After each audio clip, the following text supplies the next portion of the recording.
келесі сот отырысына Қаржаубайды және де басқа екі жәбірленушілерді шақырсаңыз. Себебі ол жолы Абзал жауап береді. Абзалдың осы кісілерге сұрақтарым да бар.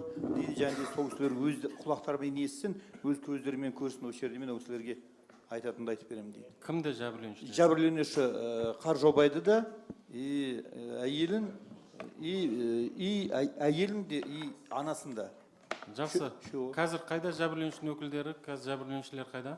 Құрметті сот, менің білімше қазір Қаржаубай жұмыс істеп жүр.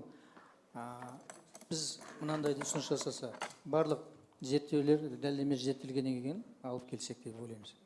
Өйткені қайта келе бере алмайды, денсаулықтары нашар. Жақсы. Онда сот қаулы етті, келесі сот отырысына емес, бәрін жауап алып, зерттеп болғаннан кейін қосымша сұрақ туындамас үшін жәбірленушілерді сот отырысының аяғына шақыртылған.